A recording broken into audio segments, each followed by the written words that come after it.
And to you, good day. My question is, outside of this neutral physical reality, does darkness exist? Outside of your reality? This physical reality, like as in all that is. All that is, by definition, obviously must contain darkness and light, or it's not all that is. Polarity is the first reflection, the first split off from the one. The one, by definition, doesn't know itself. In order for the one to know itself, it must split itself into something it can recognize as itself. By doing so, that automatically creates polarity. Thus, within all that is automatically the definition of polarity. So polarity exists on every level of all that is, even though it doesn't exist within the one. But the one doesn't know itself. There's no experience in the one.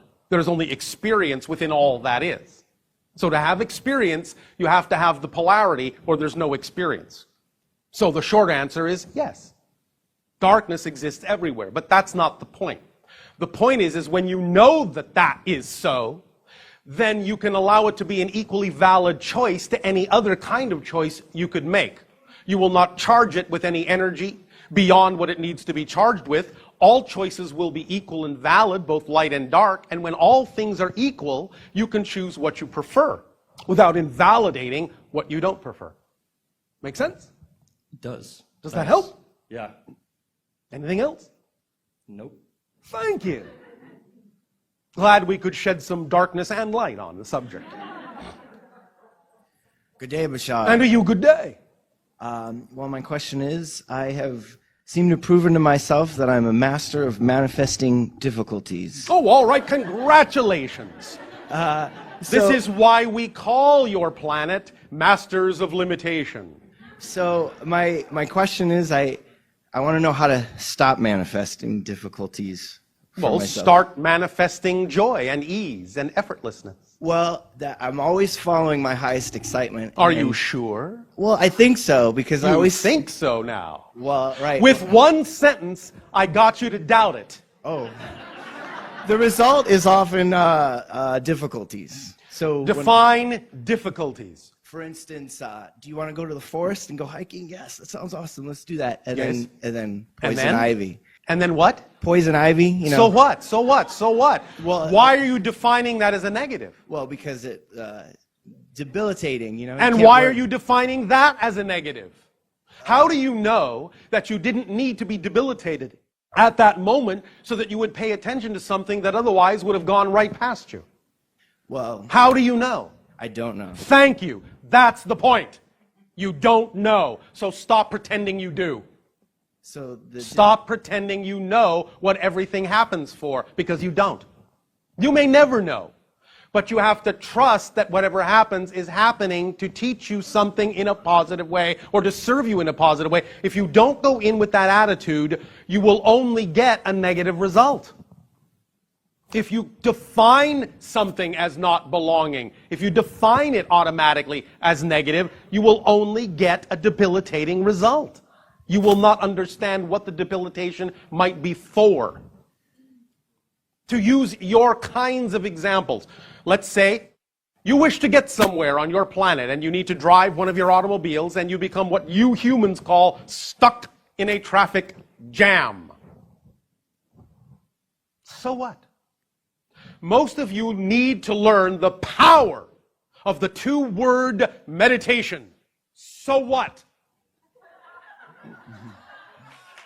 Because how do you know that if you had been allowed to zoom down the freeway, you wouldn't have collided with another car? How do you know that by sitting in traffic at that moment, not moving forward, that somebody in another car isn't looking over at you, having had a horrible day, and they see you sitting there being happy that you're stuck in traffic, smiling and singing, and you brighten their day and you make all the difference in their world? How do you know that's not what it was for? You don't. So stop trying to know what everything is for, and you'll have a much happier life. So there is a bumper sticker on your planet that sums it all up. Ever since I gave up hope, I feel much better.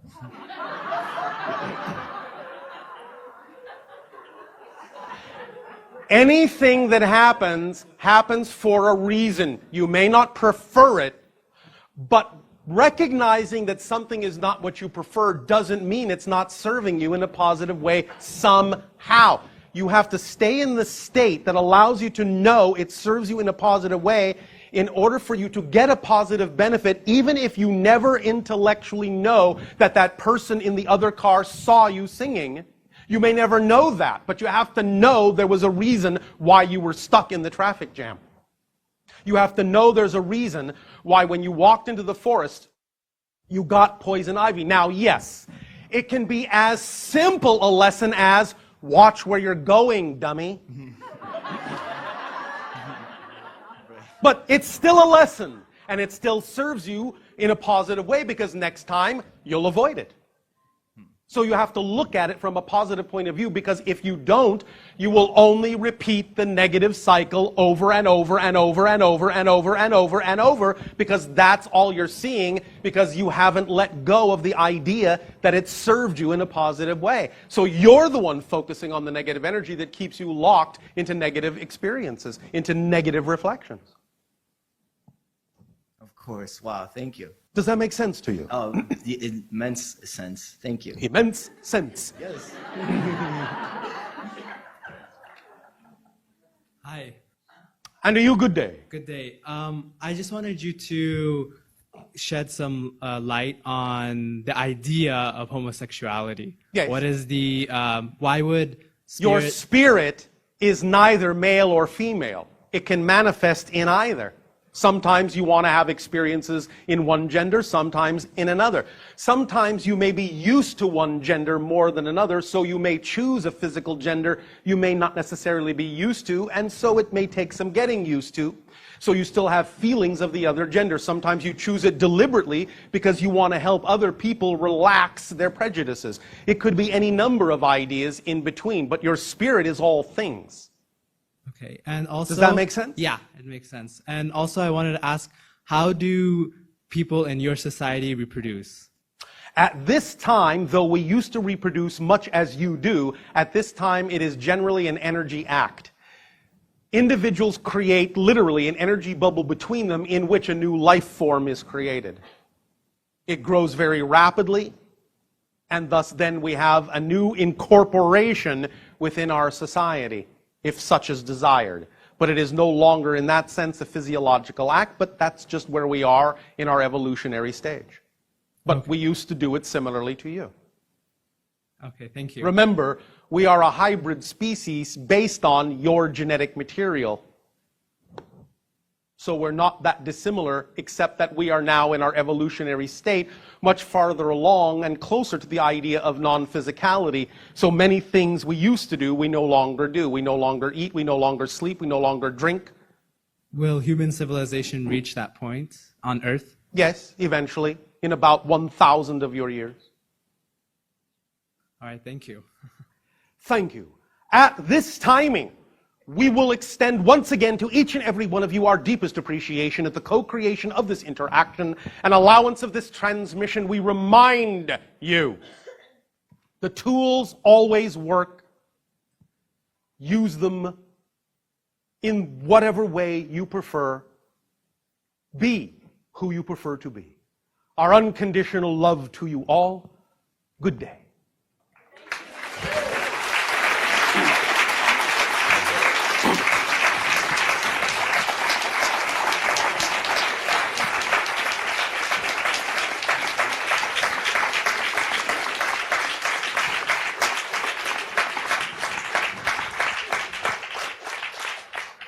How'd it go? Okay? All right. Well, thank you very much, everyone, for being here today, and look forward to seeing you again. Have a good day. Thanks. Okay, so it's a pleasure being in your presence, first off. It is always an honor and a pleasure for us to interact with each and every one of you as well. And, okay, so I have so many questions, but the Yeah. main question that I would like to ask is, what is an aurora borealis or like the southern lights. It What just feels like, is it? Right. I mean, I know scientifically what they say that it is, but I feel like it's like a connection to another realm or dimension. Well, it can be representative of such a thing. The scientific explanation is generally correct for the actual physiological phenomenology. Nevertheless, there are many vortices on your planets, many different kinds of dimensional gates. Sometimes an aurora can interact with such a gate, such a dimensional doorway, and illuminate it temporarily for a variety of reasons. But the idea is that it may be associated with such things from time to time, but it is not in and of itself such a thing. Does that make sense? Yes, it does. It does. Okay, thank you. Oh, one other thing. I'm sorry. Yes. Okay, so what about Antarctica? I'm so connected to Antarctica right now, and I just feel like it's some truths that are going to develop from there as far as like developing the higher consciousness. I don't know.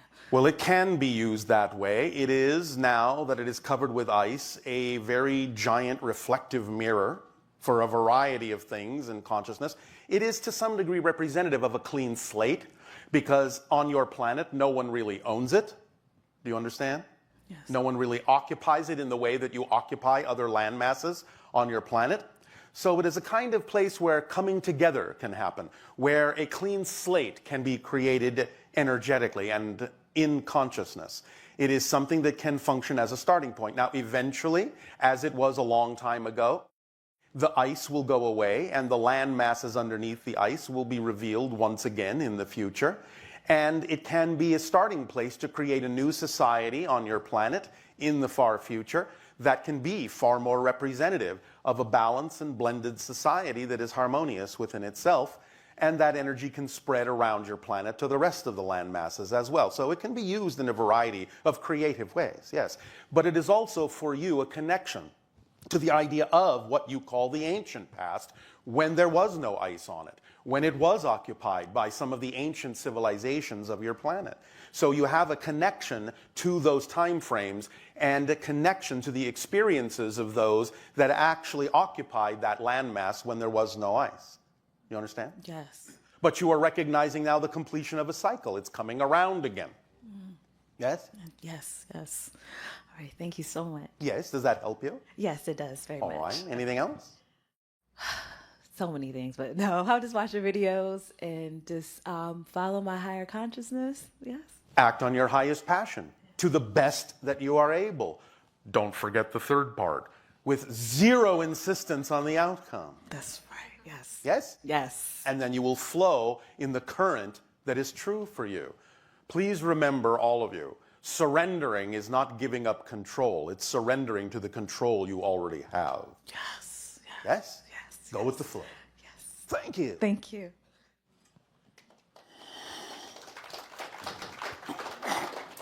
Hello, Bashar. And to you, good day. I'm still fairly new to your transmissions, so Oh, that's all right. We are obviously then fairly new to yours. my first question is, what is lucid dreaming?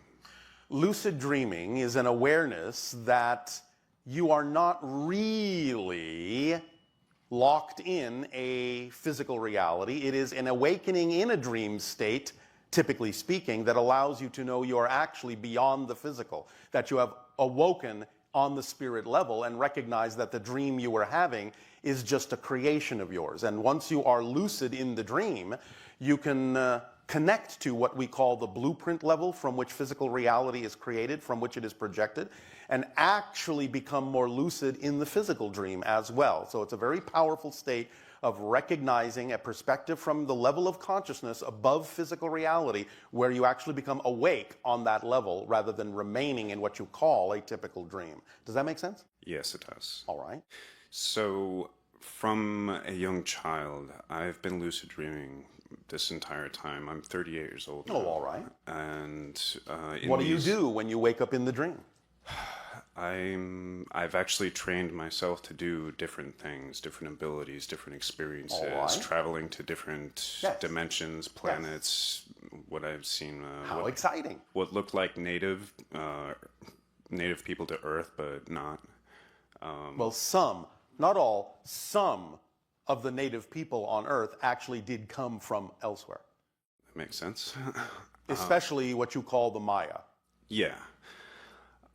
So recently, within the past 2 years, some new experiences have come to light where I wake up and I can't tell the difference between this reality and the dream state. That's exactly what I'm talking about.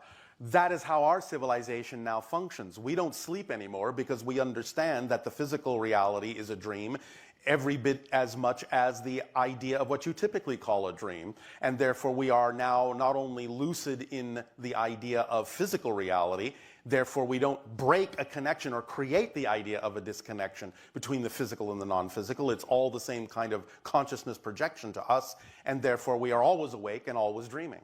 That's why we no longer sleep.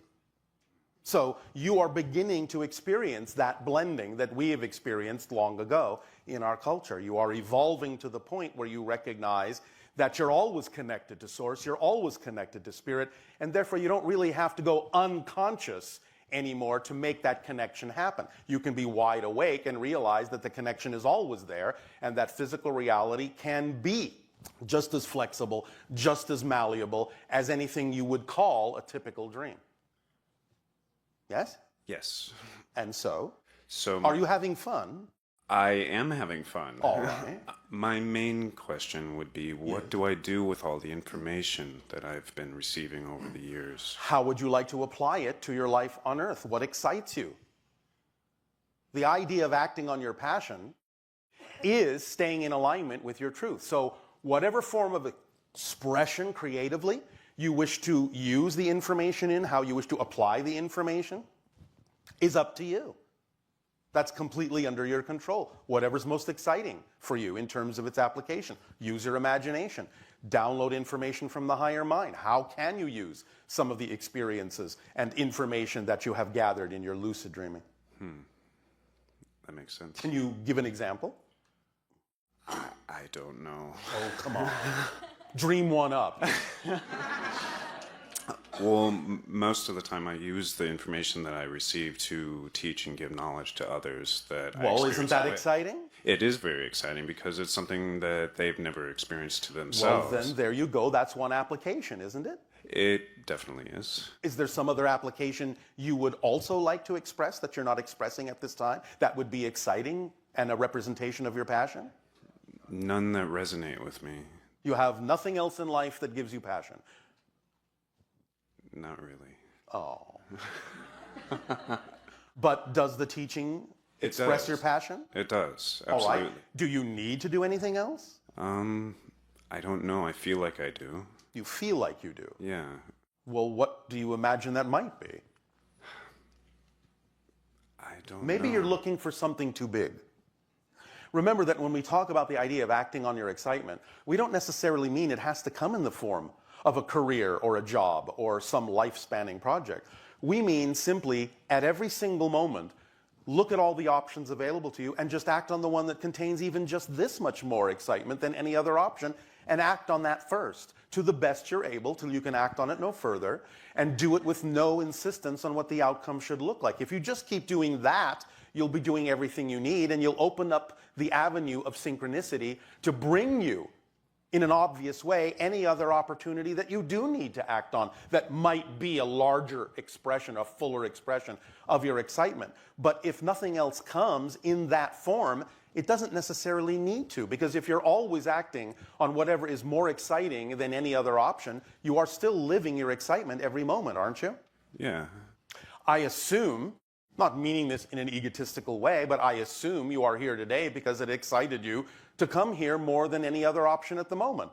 Yes. Well, that's all that we're talking about. When this interaction is over, all you need to do is say, well, what's available to me? I could take a walk, I could read a book, I could have lunch with a friend, I could make a phone call, I could see a movie, I could fly a kite, I could go sailing, I could go surfing, I could go flying. Just pick the one that has a little bit more attractiveness, a little bit more excitement, or a lot more than any other, and just do that first and see where it leads you. It's following that thread that will ultimately connect you to anything else you actually need to be doing that is representative of your excitement. Because one of the tools of excitement is that it is a path that connects to all expressions that are relevant for your life. So if you just start the ball rolling in some way, shape, or form, it will lead you to all the other forms in which you need to express your excitement. You can keep it simple and start simply first. Does that help? It does. Anything else? No. All right. Thank you. Thank you for such an exciting conversation.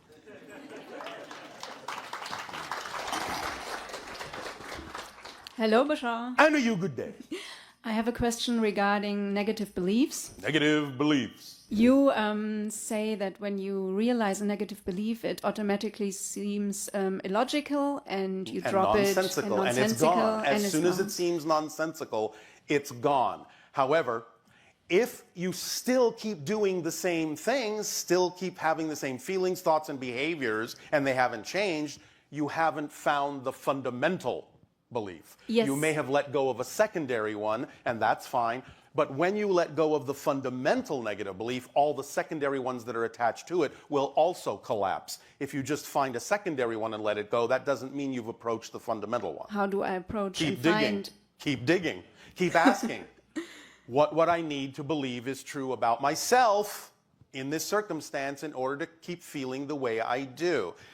And don't be afraid to find that belief. Remember that negative beliefs will do their best to perpetuate themselves, and one of the best things they do to do that is to make you afraid to find them. Why do they do it in the first place? That's how they're designed. Why did we design negative Because belief? you can't have an experience if it doesn't have a mechanism to perpetuate itself, because it's not really happening. Physical reality is an illusion. It's all happening in your consciousness. If you didn't buy into the idea that a belief system was actually real, you wouldn't be having any kind of a physical experience at all. So all beliefs, positive and negative, and even neutral ones, have to have a mechanism, have to be designed in such a way as to make you believe that they're real and that no other experience at that moment is possible, or you can't have the focus you need to have a physical experience that is based on the belief. So we should treat the belief like a friend and be Absolutely. grateful that it shows up, and ask Absolutely. and keep asking. Absolutely. And and be willing to hear the answer. And at some point we reach the core belief, and then Yes. Is it possible in our life to let go of all negative beliefs? Absolutely. And simply live a blissful life? Yes. Now, you will keep letting things go, but they may no longer be negative beliefs. You will simply, at some point, transition, or can transition, into simply letting go of what is no longer relevant for you. So you will keep streamlining yourself. It's just that you can cross the threshold from letting go of negative beliefs to simply letting go of any beliefs that are simply no longer relevant for your experience. Okay, thank you. So yes, you can do that. You can also change your theme in the middle of the life and invite a whole new set of negative beliefs in if you want to have a different experience. And I do that consciously, just say, okay, my theme, I would like to change my theme. Yes, you can say that, but you have to be honest about whether you're actually done with the other theme. And your How do I know? synchronicity will show you whether you are. Okay. Another question. I have, in the last couple of weeks and month, I've dreamt a lot about UFO sightings. And also I dreamt about you talking to me. Yes. What does it mean? That was real contact, or is it means just you've symbolic? contacted or tapped into our collective consciousness using me as a symbol to have an interaction. So it Because doesn't I am acting as a permission slip for you to not only talk to your own higher mind, but to tap into frequencies that may be representative of extraterrestrial consciousness in general, and whether it is ever actually specifically me or not isn't the point. You're using me as a guide and a vibration that you recognize to tap into what you need to tap into extraterrestrially to download whatever information you require at that time. So I am very honored to be used that way. It isn't always me, however.